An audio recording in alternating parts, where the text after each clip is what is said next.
आज की ये जो कहानी है आप सुन कर के बिल्कुल हैरान हो जाओगे। आप लोगों ने अधिकतर यही सुना होगा कि लड़कियां जो है वो पैसे के पीछे भागती है या फिर जो महिलाएं होती हैं शादी करना होता है तो पैसे वाले को चूज़ करती हैं। ये सब आप लोगों ने सुन रखा होगा। लेकिन यहाँ पे एक महिला है जिसने अपने पति को ख़त्म करवा दिया और वो पति करोड़पति था। समझ रहे हो? जो करोड़ों कमाता था उसको ख़त्म करवा दिया एक तांत्रिक के लिए जिसके पास कुछ नहीं था। जब ये केस सामने सबके आया सब हैरान थे कि आखिर इस तांत्रिक के पास ऐसा क्या था जो उसके करोड़पति के पास नहीं था। तो ये केस आप जब भी सुनोगे पूरा, आप बिल्कुल अंदर तक हिल जाओगे कि ऐसा भी होता है क्या। थोड़ा सा इस मुद्दे को और समझ लो। यहाँ पर 14 जुलाई है।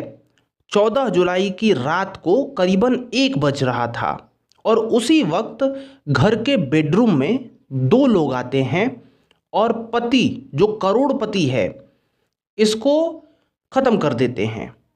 और यहाँ पर इसकी बीवी जो है वो भी होती है उसी रूम में और उनकी तो लड़कियां होती हैं वो भी उसी रूम में होती हैं।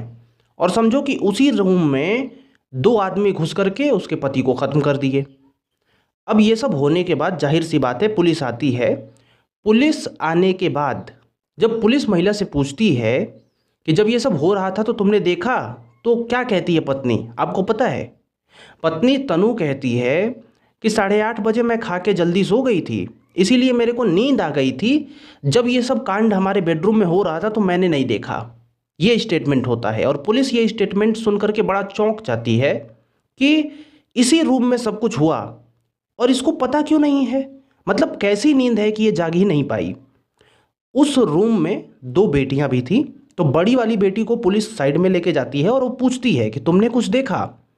बड़ी वाली बेटी कहती है जो 13 साल की है कि हाँ, दो लोग थे और मेरे पिता को ऐसा कर रहे थे। और उन दो लोगों के नाम भी ये बेटी बता देती है।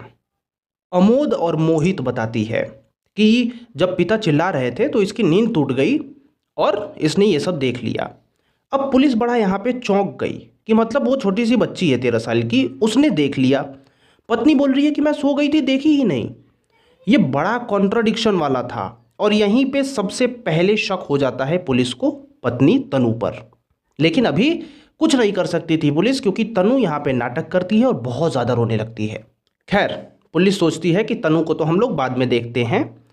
अभी देखिए, पुलिस दो दो लोगों के नाम आए थे जो लड़की ने बता रखा था, दो लोगों का नाम। इन लोगों को पकड़ने के लिए जाल बिछाती है और तुरंत एक व्यक्ति को पकड़ भी लेती है। वो हॉस्पिटल में मिलता है और वो व्यक्ति होता है अमोद, जो कि घर पे गया था, जिसका नाम आया था। दोनों व्यक्तियों में से अमोद का भी नाम आया था और अमोद हॉस्पिटल में उस वक्त था। पुलिस जाती है, ज़्यादा कुछ अमोद बताता नहीं है और वो मर जाता है।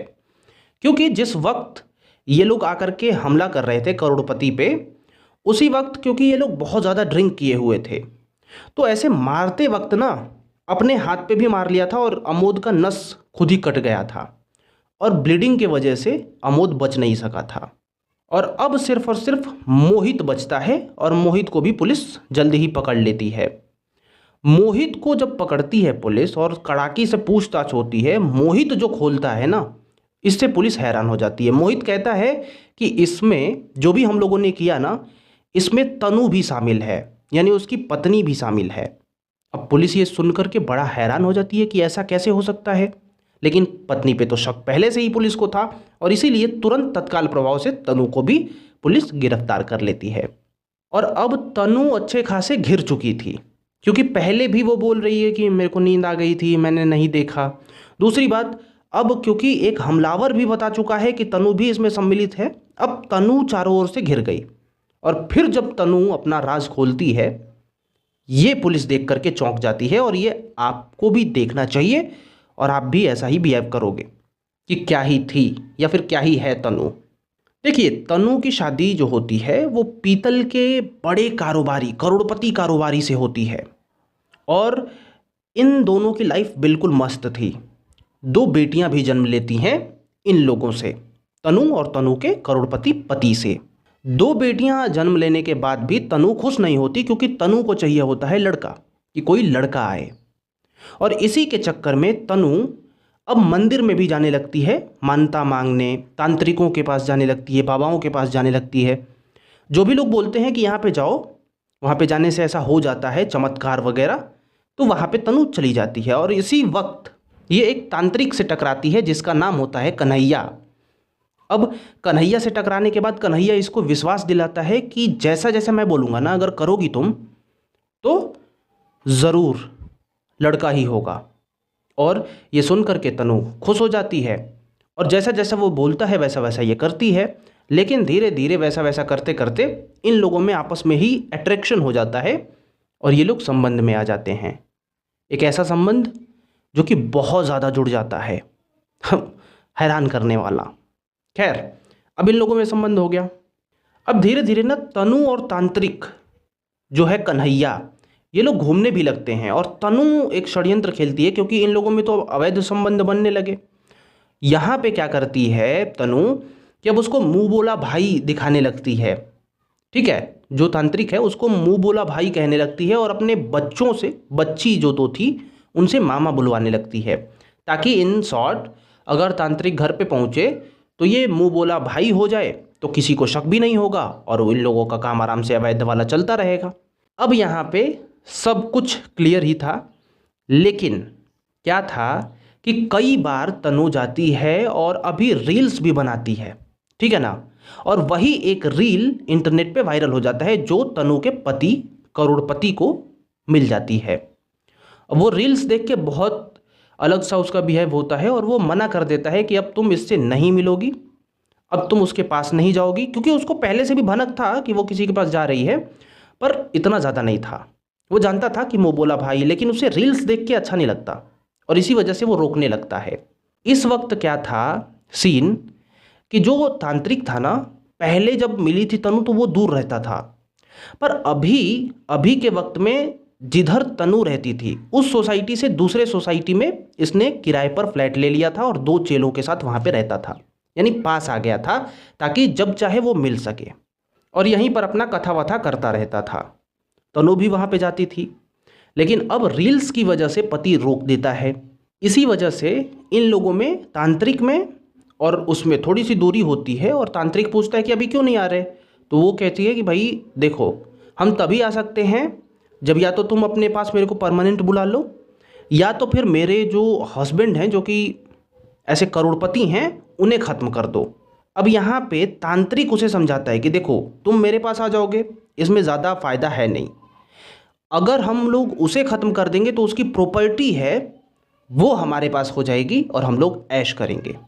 और इसी वजह से तनु भी डिसाइड करती है कि अपने हस्बैंड को ख़त्म करते हैं, और इस वजह से ऐसा हो जाएगा।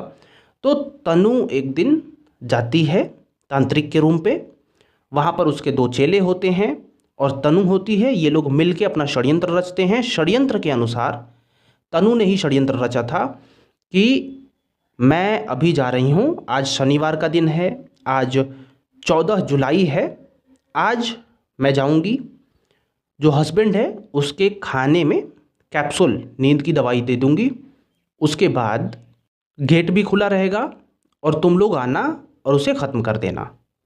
ये सब प्लान हुआ था, और इसी के अनुसार ये सब रात को ही एग्जीक्यूट होता है। तकरीबन 11:30-12 बजे के लगभग जो तांत्रिक कन्हैया है वो अपने दो चेलों के साथ बाइक पर निकल जाता है। दोनों चेले बहुत ज़्यादा ड्रिंक किए हुए थे। यहाँ पर जाकर के तनु के गेट पे छोड़ देता है कन्हैया, और वो दोनों चेले अंदर चले जाते हैं। जैसा कि तनु ने प्लान बनाया हुआ था कि मेन डोर वो लॉक नहीं भीतर से करेगी, तो ये दोनों एंटर कर जाते हैं और डायरेक्ट जाते हैं वहाँ पे बेडरूम में। और वहाँ पे तनु को एहसास हो जाता है कि ये लोग आ गए, तो फ्लैश लाइट से इशारे करती है कि इधर आ जाओ, इधर ही है ये। और इशारे की वजह से ये लोग हमला बोल देते हैं उस करोड़पति पे। करोड़पति चिल्लाता है, डिफेंड करता है खुद को, और इसी में एक चेले के हाथ पर लग जाता है और उसकी नस कट जाती है। और क्योंकि जो करोड़पति है वो चिल्लाता है, तो जो लड़की होती है वो भी जग जाती है, और जिसकी वजह से वो देख लेती है और पहचान करके पुलिस को बता देती है। यहाँ पर अगर वो नहीं जगी होती तो शायद यहाँ पर कुछ ना हुआ होता। मतलब ये लूटपाट का ही एक सीन बनता कि लूटपाट के लिए ये सब किया गया है, और तांत्रिक, तनु और चेले, इन लोगों का सफल प्लान हो जाता। खैर, अभी के लिए फ़िलहाल पुलिस वहाँ पे पहुँच चुकी। पुलिस ने अरेस्ट भी कर लिया है तनु को, और 2 चेलों को भी अरेस्ट कर लिया है, तांत्रिक को भी अरेस्ट कर लिया है, और ये सभी लोग जेल में हैं फ़िलहाल के लिए। जेल में हैं, अभी कोर्ट में जाने वाले हैं, या फिर अभी चला भी गया होगा कोर्ट में मामला। यहाँ पर जाकर के अपना जो भी फैसला कोर्ट करेगी वो करेगी। फ़िलहाल के लिए जेल में हैं ये लोग। So if you like this video, please subscribe this channel and wait for more videos like this. So thank you.